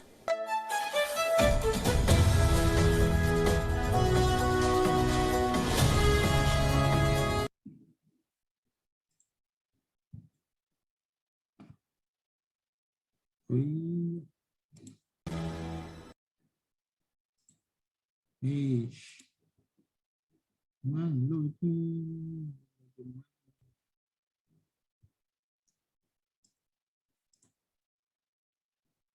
Sekarang kita ke South China Sea. Indonesia juga punya porsi di sana, terutama di Laut Natuna Utara. Kalau teman-teman lihat tadi, ceritanya si Tiongkok akhirnya mundur, gitu. Di gertak Indonesia dia mundur. Nah, menurut teman-teman, logis nggak sih kalau Tiongkok mundur? Logis, Pak, karena itu wilayah Indonesia. Kenapa? Karena itu wilayah Indonesia, Kak. Wilayah Indonesia, oke. Iya, Farhan. Kalau menurut saya, Pak, dengan mundurnya Tiongkok di Laut Cina Selatan tadi itu menurut saya ya cukup logis. Kenapa? Walaupun secara power Tiongkok itu lebih besar daripada Indonesia karena dari kekuatan alutsista maritim mereka jauh lebih mumpuni. Tapi Tiongkok saya rasa ingin mempertahankan hubungan baik dengan Indonesia. Indonesia dengan Tiongkok kan bisa dikatakan mitra dagang yang cukup baik saat ini. Banyak investasi-investasi yang dilakukan oleh Tiongkok di Indonesia, dan saya pikir apabila terjadi konflik yang cukup yang apabila misalkan akibat kejadian ini terjadi konflik nantinya, itu bakal mempengaruhi kepentingan-kepentingan Tiongkok yang ada di Indonesia, menurut saya gitu, Pak. Yes. Jadi bukan semata-mata ini wilayah Indonesia, tetapi kayak ya Tiongkok lebih kuat loh. Logis nggak sih kalau dia mundur begitu? Menurut saya ya logis lah begitu. Alasannya justru yang Farhan sampaikan tadi, persis sama yang Farhan sampaikan tadi, bahwa teman-teman kalau masih ingat di slide-slide saya yang kemarin ya, tahu Wang Yang Hu itu, di kelas ini bukan sih? Saya yang iya di kelas ini bener kok. Ideologi Tiongkok, Deng Xiaoping itu membuat ideologi Tao Guang Yang Hui bahwa rising peacefully. Nah, ini dia mau ngasih lihat bahwa Indonesia itu Tiongkok itu nggak agresif kok. Kita itu bisa diajak diskusi kok. Dan yang lebih penting bahwa ini kalau kejadian tensionnya semakin naik, sebenarnya bukan perang yang ditakuti Tiongkok. Telaklah Indonesia akan kalah. Hanya yang ditakuti Tiongkok terjadi instabilitas di kawasan. Oke? Kalau terjadi instabilitas, terganggulah semua ekonominya Tiongkok, terutama ke Indonesia. Belum lagi kalau ini merembet ke negara-negara lain seperti Filipina, seperti Vietnam, dan lain-lainnya yang mungkin akan berani bersuara juga. Nah, ini kacau nih. Oke? Tapi seperti yang saya share ke teman-teman, ya saya itu suka keliru gitu loh di kelas ini apa di kelas saya yang ke HI di Asia Tenggara ya. Saya sampaikan itu Tiongkok itu ciri khasnya adalah doing business off the table. Teman-teman tadi dengar nggak si katanya Tante India tadi, dia bilang setelah Tiongkok mundur, Tiongkok itu mau buat friendship relationship gitulah, friendly relationship or something seperti itulah ya. Jadi intinya Tiongkok itu, spokesman-nya Tiongkok itu mau membangun relationship dengan Indonesia yang lebih friendly. Nah, ini adalah salah satu bentuk aksi Tiongkok doing business off the table. Ini kan masalahnya di Laut Tiongkok Selatan atau di Laut Natuna Utara. Kenapa kok tiba-tiba sok-sok baik mau menjalin hubungan yang harmonis dengan Indonesia? Ini ciri khasnya Tiongkok. Jadi Tiongkok itu selalu menyelesaikan itu dengan, yuk kita ngomong dulu yuk. Gini. Pikir kira-kira mau apa sih? Jangan marah-marah dulu. Pikir mau dikasih mobil, ya udah ntar saya beliin. Itu tipikal Tiongkok sekali. Jadi dia tahu betul negara-negara di Asia Tenggara ini butuh duit untuk pembangunan. Ujung-ujungnya friendly relationship tadi menggelontorkan investasi yang besar. dari Tiongkok ke negara-negara tersebut, termasuk Indonesia. Jadi Indonesia mencak-mencak, mundur gitu. Ya, akhirnya Tiongkok mundur untuk menjaga stabilitas kawasan. Tapi apa solusinya? Apakah Tiongkok bilang, ya itu oke, kami mundur, kami ngakuin itu laut kamu? Enggak. Dia hanya mundur, dia tidak mengakui itu lautnya Indonesia. Dia cuma mundur dan besoknya bilang, yuk kita ngopi bareng, ada yang mau saya omongin sama kamu. Kamu tuh katanya lagi susah ya. Butuh duit berapa? Sini coba saya bantu, cerita dulu. Ini tipikal Tiongkok sekali. Oke? Jadi itu yang dilakukan Tiongkok di Laut Tiongkok Selatan. Bagaimana dengan Amerika Serikat? Hubungannya dengan Indonesia. Dalam konteks ini Amerika Serikat membackup Indonesia dalam konteks begini. Membackupnya itu dia tuh kayak ngompor-ngomporin gitu. Indonesia, Filipina, coba lihat. Lautmu loh diambil loh. Coba tuh, aduh gimana nih, coba Tiongkoknya itu ditegur gitu. Kamu nggak apa-apa negur. Tenang aja, nanti kamu saya bantu, saya backup. Kalau kamu dipukul, nanti saya bantu. Itu yang disampaikan oleh Amerika Serikat. Kalau tugasnya Amerika Serikat itu ngomporin Tiongkok biar dia mundur, biar secara geostrategis Tiongkok itu tidak bisa ekspansi. Itu poin Amerika Serikat. Amerika Serikat mau memastikan bahwa Amerika Serikat akan tetap menjadi negara superpower, negara adidaya yang tunggal tanpa ada challenger atau tanpa ada penantang. Nah, Tiongkok ini bau-baunya bakal nantangin Amerika Serikat. Sebelum dia bisa nantang Amerika Serikat dalam konteks internasional yang lebih luas, Amerika Serikat harus ngunci jalannya dulu. Jangan sampai Tiongkok ini melakukan ekspansi. Caranya gimana? Komporin tuh Indonesia, komporin tuh Filipina. Bantu mereka. Tempatkan itu naval post di titik-titik di Laut Tiongkok Selatan. Jadikan Laut Tiongkok Selatan itu adalah free of navigation, laut bebas. Tidak bisa diakui oleh pihak manapun. Oke, ini porsi yang dilakukan oleh Amerika Serikat. Oke. Sampai sini teman-teman ada yang mau ditanyakan? Kalau misalnya sampai ya pecah perang lah antara Tiongkok dan Indonesia, apakah Indonesia itu kemungkinan akan jadi lebih condong ke negara-negara Barat seperti sama kayak Kenapa? Kalau terjadi perang, apakah ya, Indonesia akan kayak lebih condong gitu, malah bukan jadi lebih condong ke negara terutama kayak Amerika Serikat dan negara-negara musuh Tiongkok gitu ya Kak? Atau malah kita sendiri malah membela diri aja gitu bersama negara ASEAN gitu? Oke.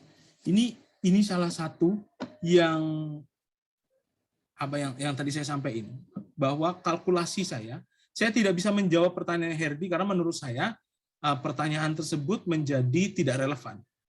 Yang saya yakini berdasarkan kalkulasi politik begitu, Amerika dan Tiongkok tidak akan berperang. Penyelesaiannya bagaimana? Ya mungkin dengan bipolar. Kalau karena katanya Kenneth Waltz, ya sudah dibagi dua saja kekuatannya. Atau bahkan salah satu akan mundur sendiri. Tapi yang jelas saya yakin bahwa tidak terjadi perang dunia ketiga, itu tidak terjadi. Karena saya meyakini hal tersebut, maka saya tidak bisa berandai-andai kira-kira Indonesia ngapain kalau terjadi. Jadi saya nggak bisa menjawab pertanyaan Erdi. Kalau terjadi perang, Mas, Indonesia mau ambil posisi apa? Ya ini jawaban perandaian ya. Menurut saya mungkin bisa jadi status quo saja. Tapi sekali lagi ini jawaban perandaian.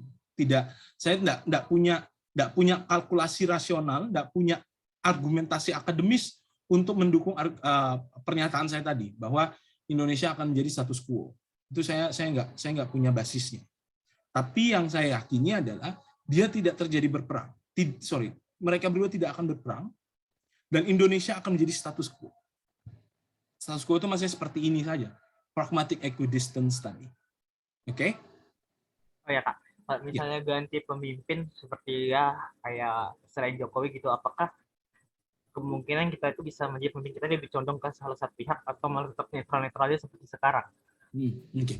Menurut saya, Jokowi itu adalah sosok yang lebih netral dari SBY. SBY itu secara personal itu lebih dekat ke Amerika Serikat. Oke. Lihat, SBY itu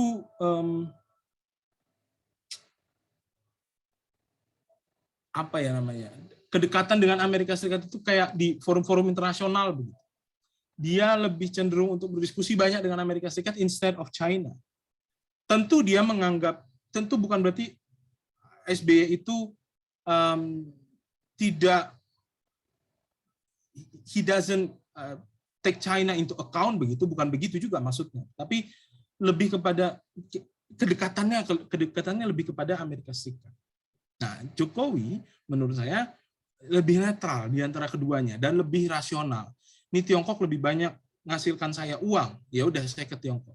Nah, kalau ganti kepemimpinan lebih condong ke salah satu bagaimana? Saya yakin sekali kita tetap netral karena kita seperti di SBY, seperti di Soeharto sekalipun.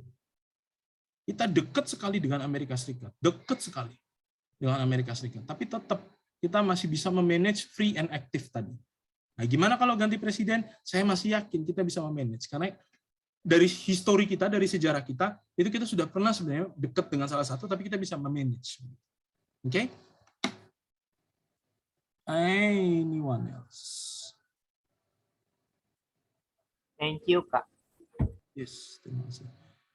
Saya mau nanya, apakah memang fakta bahwa sampai kapanpun tanpa Tiongkok, Indonesia tidak bisa berkembang sendiri? Enggak lah, bisa, tapi lambat mungkin ya, lambat begitu. Kita bisa kok berkembang tanpa Tiongkok, tapi mungkin lambat. Apakah ketergantungan Indonesia terhadap Tiongkok bisa menjadi bumerang bagi Indonesia? Nggak tahu ya, kalau bumerang ini saya belum melihat ini bakal menjadi, saya belum melihat, ini my opinion ya, saya belum melihat bahwa kedekatan atau apa namanya, relationship Indonesia dengan Tiongkok itu bisa membawa dampak negatif ke Indonesia, terutama dampak negatif dari Tiongkok. Saya belum melihat itu ya sejauh ini. Oke, teman-teman. Kalau sudah tidak ada lagi pertanyaannya, saya tutup perkuliahan hari ini berarti ya. Sudah jam segini juga gitu ya.